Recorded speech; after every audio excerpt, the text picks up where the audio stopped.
Good morning, everybody. Happy New Year from your favorite local imbiber of warm beverages. Today it's hot chocolate with a piece of candy cane in it. So it's like a Mexican mint hot chocolate. I like mixing genres. What can I say?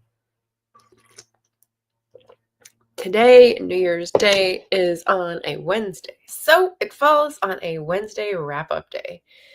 To start this year off, 2025, I only have 3 books. So they're they're not that big, but they are pretty dense. They're all nonfiction. And yeah, it's a struggle to get through books when you're with family, spending time.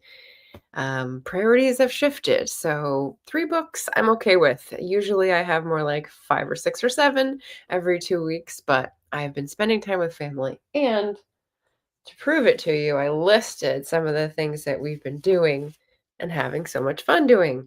So let's see, last couple weeks of 2024, we've got going backwards in my memory.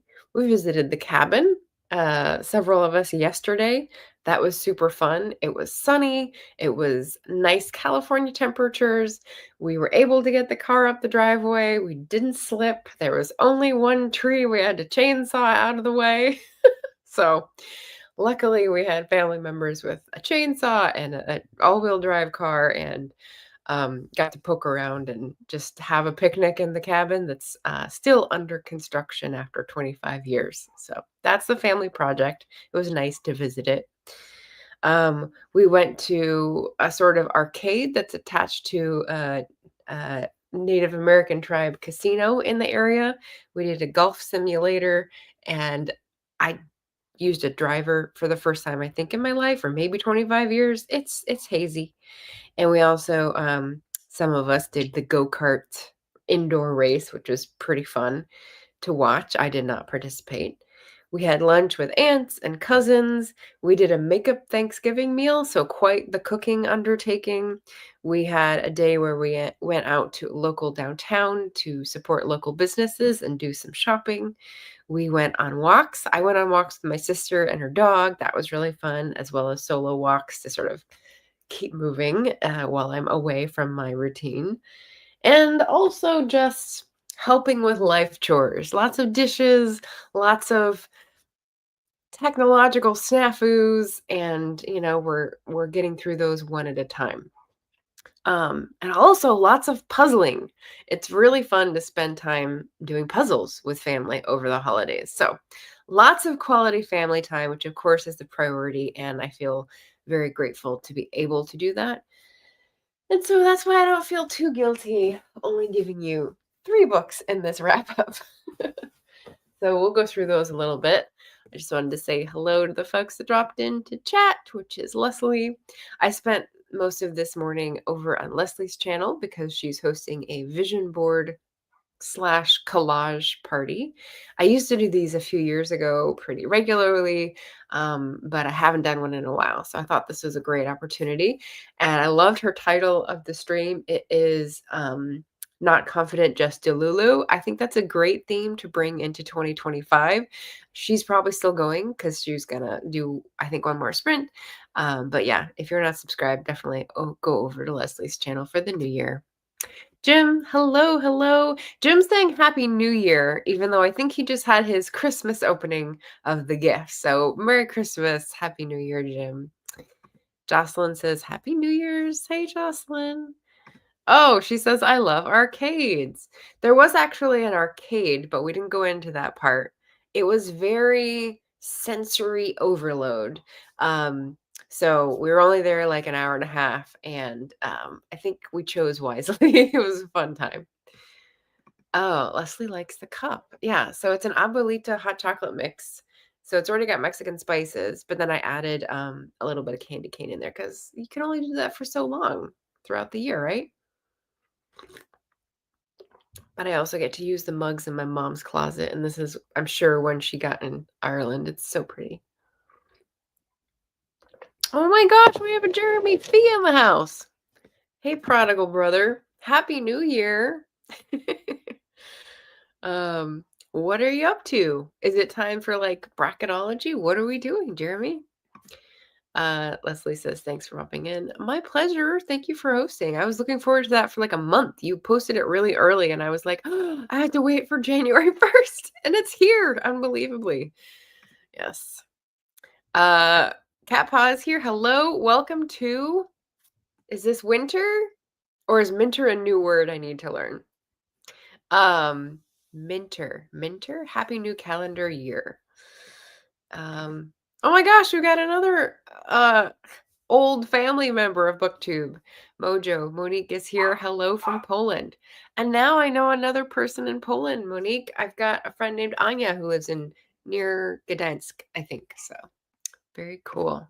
Jeremy is enjoying some vacation time here. Way to go. So you relax and you're on Booktube. I like it. I'm just sending my Texas family back today. They're leaving today. So yeah, I hope the Texas weather gods are kind to them because they already delayed their Boxing Day flight out. Yeah, didn't seem very hospitable. We had the present opening, says Jim, on New Year's Eve around 9 p.m. Christmas is 7th January with a vigil in the church for practicing Christians. Okay. I'll get there eventually, yes. Christmas, present opening, Christmas, New Year's Eve, and then actual Christmas, January 7th. After the not gift of the Magi, King's Day, visitation of the Magi, I should say. Yeah, Mojo, still alive here. Oh my goodness. All right, so Poland is quite a big country. Gdansk is 7 hours north. Ooh, it's giving me West Coast vibes. Yeah. Nice to see you here. Oh boy. So, as a Wednesday wrap up, as the first wrap up of the year, I just will say if anyone's new here, my name's Margaret. I'm a historical fiction and fantasy author, but I also do books, Booktube side. So, I probably do 1 or 2 videos that are author focused a month, and the other 6 or 7 are book focused because I like to read. I imbibe warm beverages and I consume many books. So I think because of Climathon, when I finished last year, it was focused. I just kept going from book to book that were climate issue focused. So this is actually a new release last year, and I got it from the library, as you can see, How the World Ran Out of Everything. And it's by Peter S. Goodman. I hopped on this one when I saw it. Let's see if I put a tag on it. I doubt I did. Storygraph's website is being very slow at the moment because everyone's getting their wrap up. So I got a bad gateway error, and I'm just hoping I can look at this book. Library Libro. Okay. So I can see the tag, which is exciting. I actually saw the title because of the new audiobook release and then checked it out from the library because I see reviews for the audiophile magazine because I work for them. And this seemed really interesting after reading No Logo with Anya for Climathon. So No Logo was about the change in business practices from manufacturing in the US to sort of shifting to being a company that owns all the logos and markets and tries to get people hooked on logos, but out. Oh man, why am I losing the word? Outsources, there we go. Outsources manufacturing to other countries where their labor is cheaper and depends on the global system. So that led me to this, How the World Ran Out of Everything, where Peter Goodman talks about the supply chain disruption due to the pandemic. And so he picks up where Naomi Klein left off, explaining how the system is all connected, how we got there, why the US relies on China so much, and all the different stops or nodes along the globalized network of trade. So this answered actually some of the questions I had from No Logo. especially because it was a 25-year-old book. So that left me with questions about NAFTA. How had NAFTA advanced in the meantime?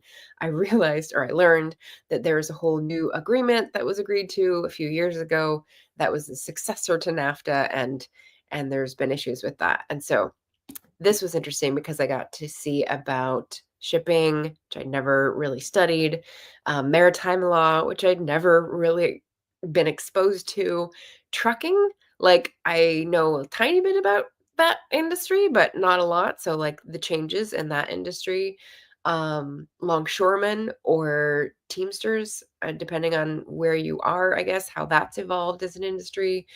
The story in most places is that unions and rights are being stripped away from having been hard won in the 40s, 50s, 60s.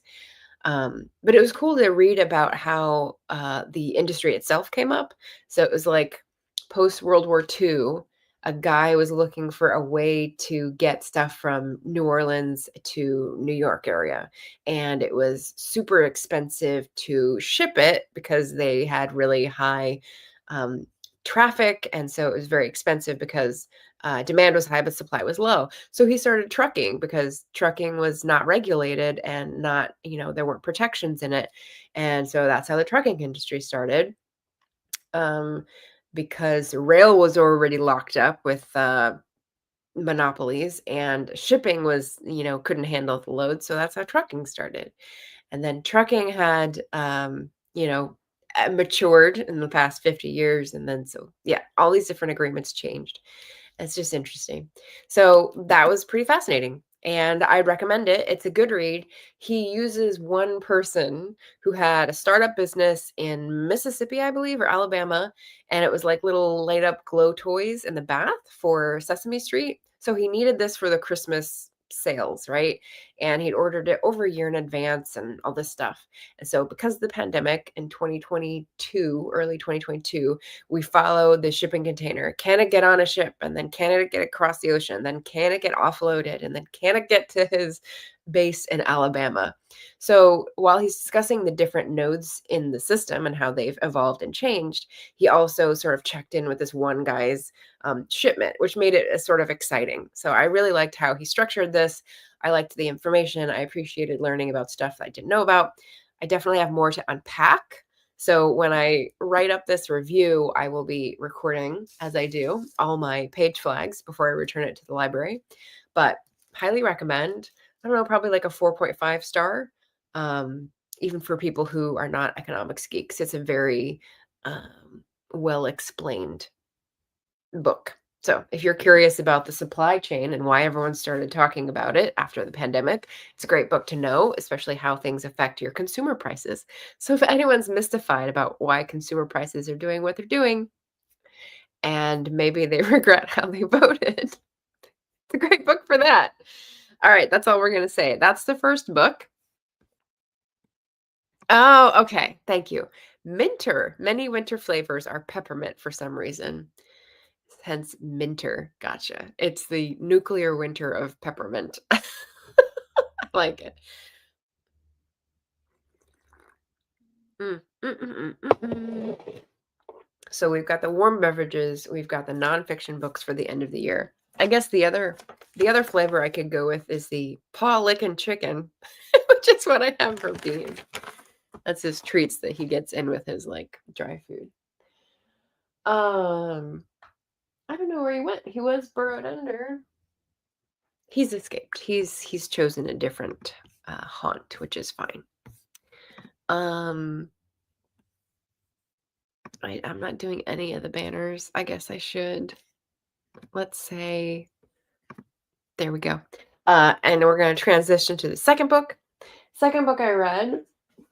So that one I learned because of Libro.fm putting up their advanced listening copies. This one I learned about because I went to Up, which is a bookshop in Portland, and they're a local bookstore with a very highly curated stock of inventory.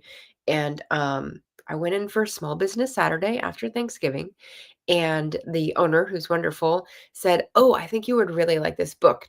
based on your prior reading tastes, because with local businesses, they get to know you, and if you support them, they have good tips for you. So she pointed this out to me, and I went, "Oh, yes, that is a definite yes. I'm buying this new," which, I hardly ever do.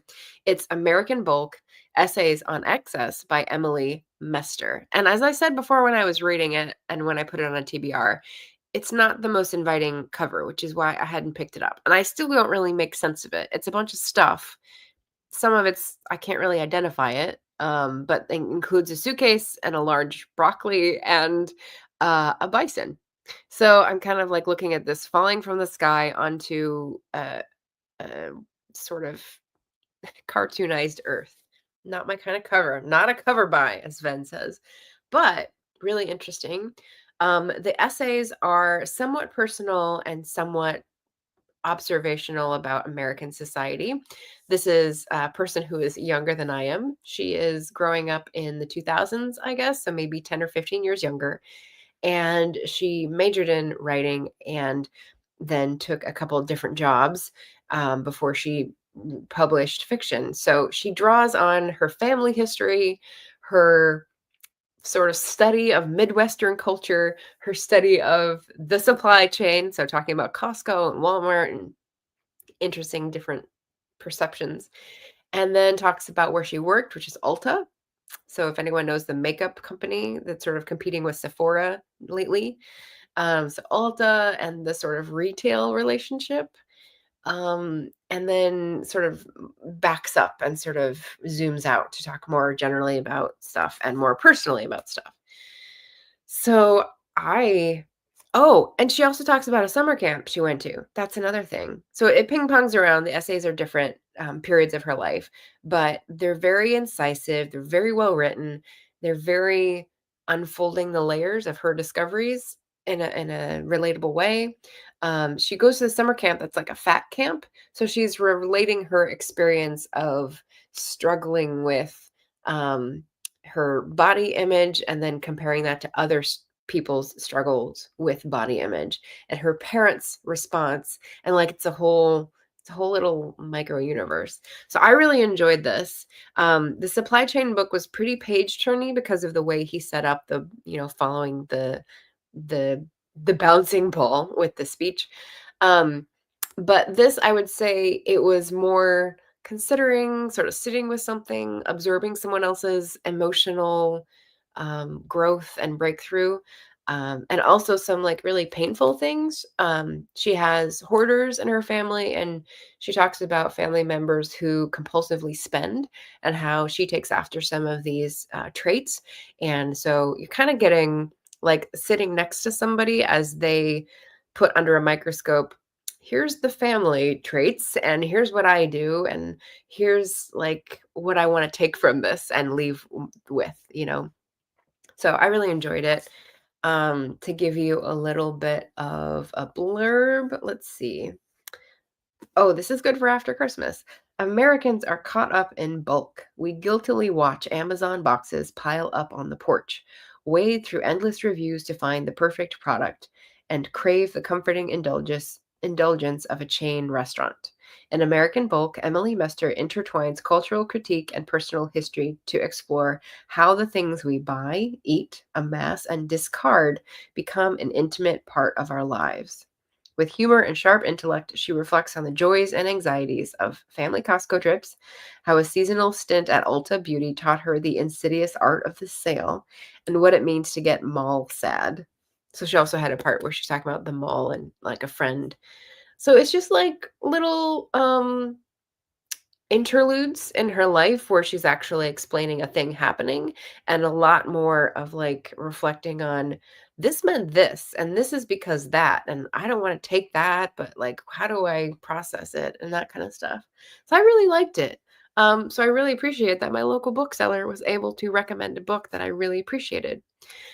Way back at the beginning of my booktube channel, I read Clutter, a history, and I really liked that. I wrote the author and said how much I liked it, and it was one of the first audiobooks I listened to on libro.fm as part of audio listening copies, and I just really liked it. It's one of these like examine lots of different things and come to a conclusion that's true for you. So it was nice to observe. Definitely recommend. Another 4.5 star. Really cool. If you're new here and you like these types of recommendations, please subscribe to the channel. Start your year off right. Oh boy. All right. It's the cheese factor, everybody. Going into book 3, one more sip.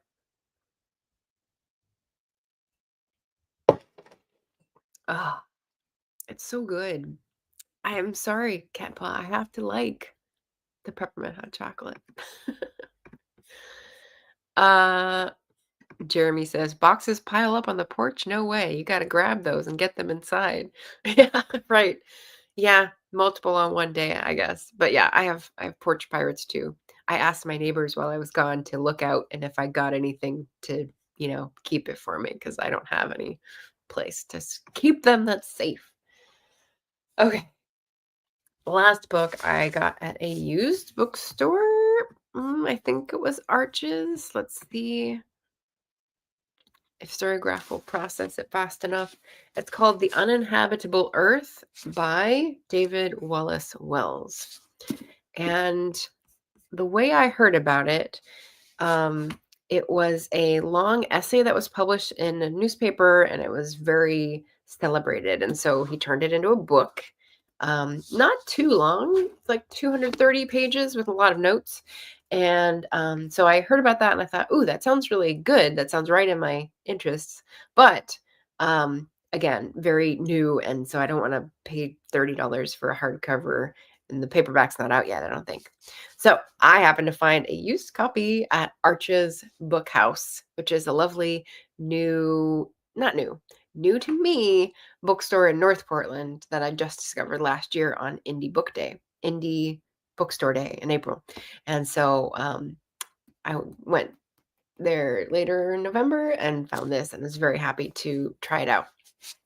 So, The Uninhabitable Earth is Life After Warming is the subtitle. And I've got lots of things turned down that were pretty interesting. So, if you heard me talk about the climate grief book, the I Want a Better Catastrophe, that was someone who's been an activist for a long time, sort of realizing I'm burning out. I need a different way to engage with climate catastrophe and save my sanity, like find a way to exist in this weird space where like everything's going wrong and people are still not getting it. Um, and he interviewed people as well as sort of grappling with his own things and making like a huge flow chart of decision making, which I thought was hilarious and good. This is more of a it's weird because he does go into detailed statistics. That's hence the big notes section at the back. But it feels much more high level. He'll go from different types of catastrophe to different types. So he has a section where he's talking about um, overview, and then here's the heat things, here's the fire things, here's the flooding things, here's the sea level rise things. And most of it I knew about already, and because I've studied that in grad school in terms of policies, and by now with my booktube channel, I've read quite a few books that detail like all the different fronts that we're going to have to confront on climate change. Um, some of them go in depth into one, like the heat will kill you first. Like that is definitely talking about just the temperature rise average is dangerous because of XYZ. Um, and some talk about all of them and how they have related cycles and this kind of thing. So, the main point that he emphasizes more and more as the book goes on is that, and I think this came out in 2018, there's very little certainty now in terms of climate change science. The uncertainty on effects comes largely from the fact that we don't know how humans are going to deal with these um, factors, right? So the argument or the debate used to be about, do we spend more money? Do we put more money into mitigation or adaptation? So do we cut what we're spending carbon wise and like put down the pollution? Or do we actually start putting money into adapting to what we can't help? And so a lot of people are like, we don't need to do adaptation, we need to focus on mitigation. But now we're in the phase where we haven't done anything for so long that we need to do both. Because if we only do adaptation, we will eventually raise emissions enough that we'll just kill ourselves off. And if we only do mitigation, and we just stop all the emissions, we will have the effects of the emissions that we've already put into the atmosphere will also harm the human race. So we need to do both. And his point was that the uncertainty is, how much are we going to do, guys? How much are we going to do? Are we going to get off our asses? um, and so basically reframing that was new to me. That was a good point. Um, but yeah, just like a litany of things that we'll lose, and things that are already happening. He makes the point again and again in different locations, different things are happening, and sort of tries to position the issue in a way that people will understand, that is new, that is, oh, that will make like the penny drop. Um, so yeah, happy 2025. um, let's see. I'll give the blurb, the last paragraph. Like an inconvenient truth and silent spring before it, the uninhabitable earth is both a meditation on the devastation we have brought upon ourselves and an impassioned call to action. For just as the world was brought to the brink of catastrophe within the span of a lifetime, the responsibility to avoid it now belongs to a single generation. Because if we don't figure it out, then there won't be any more us within, 100 years. So, I mean, this pairs nicely with I Want a Better Catastrophe. If you read this and then are kind of like blinking into the void and it's staring back, the other book will help you sort of process. I think, yeah, impassioned call to action is a good characterization. If you look at the thing, it's like a bee that's keeled over. It's very simple. It's very simple language, very direct. Wait. It's not. It's not direct language. It's simple in that he's, like, very ordered and organized. When he started, I remember this, I really liked his sort of relentless long paragraphs, and I read a couple of them out to my parents because I was so impressed. And then towards the end of the book, I got a little tired of that style. So, just something to be aware of. um, it's a little tiresome by the end, and especially the fact that he keeps repeating the part about the uncertainty is all up to what we're going to do, not like how the systems are going to work, because we already know based on what we've put in, this will happen and it's going to be devastating. So yeah, I definitely got that point. So thank you, David. But yeah, pairs well with I Want a Better Catastrophe, which I still have to review. Um, I had a really big book wrap up. I think I had 7 or 8 books, and I had that last, and I have so many notes on it that I put it aside to do a single book review. But since I've been here, I haven't had time in my streaming schedule to um, do that single book review. But I think it will work its way into being a climathon focused book video for January. We'll see. Maybe it'll have to be like a just special Friday stream, but really important books. Um, let's see if I've got anything from Storygraph on the wrap up yet. I doubt it. But um I never figured out how to do screen recordings. Whenever I do them, they mess up. So um I don't think I can get around the website freezing, even though they did a bunch of like new servers and they tried to mitigate it. It didn't work apparently because it's still freezing. I did see the wrap up yesterday. The wrap up on Storygraph has lots of kind of random statistics for the free version. And the longest book, the shortest book, the least shelved book, the most shelved book. And so some of that is fun to look into if you're interested in a reading tracker that isn't owned by a billionaire helping to um, pollute the earth. Then I'd recommend Storygraph. Um, I do my own reviews. It's a reading tracker for yourself. It's not really helpful for authors as far as I can tell, but it is useful for me and my reading notes and my multiple page flags that need to be put into my description so I remember the things that I thought were interesting. So if you do that, if you're a nerd like that, join me on Storygraph because Climathon, I have 2 year-long book readathons that I'm participating in, and I've just started the 2025 Climathon as a co-host, so I'm pretty excited about that.